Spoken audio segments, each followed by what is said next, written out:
حضرت پیر سید فیض الحسن شاہ کے دوسرے سالانہ عرس کی عظیم الشان تقریب دربار عالیہ چراغیہ ڈیرہ چراغ آباد مراڑہ شریف میں منعقد کی گئی۔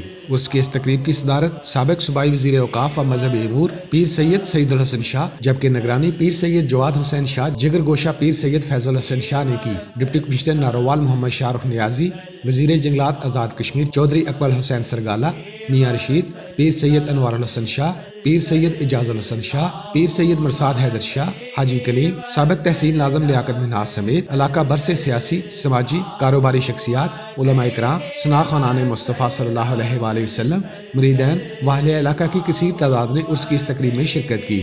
اس موقع پر پیر سید سعید الحسن شاہ نے پیر سید فیض الحسن شاہ کے مزار پر پھولوں کی چادر چڑھائی اور فاتحہ خوانی کی۔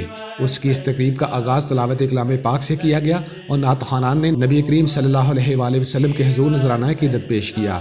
اس موقع پر علماء کرام نے خطابات کرتے ہوئے کہا کہ پیر سید فیض الحسن شاہ ایک ہمہ گیر شخصیت تھے۔ ملک پاکستان اور بیرون ممالک میں ان کے ہزاروں مریدین کی اس سالانہ عرس کی تقریب میں شرکت اس بات کا ثبوت ہے کہ وہ ہمارے دلوں میں بستے ہیں۔ وہ کمزور اور غریب لوگوں کا سہارا تھے، ان کے در سے کبھی کوئی خالی نہیں گیا۔ تقریب کے اختتام پر پیر سید سعید الحسن شاہ نے ملک پاکستان کی ترقی و خوشحالی اور پیر سید فیض الحسن شاہ کی مغفرت کے لیے خصوصی دعا کی۔ Bureau report NL1 news, Marara شریف، نارووال۔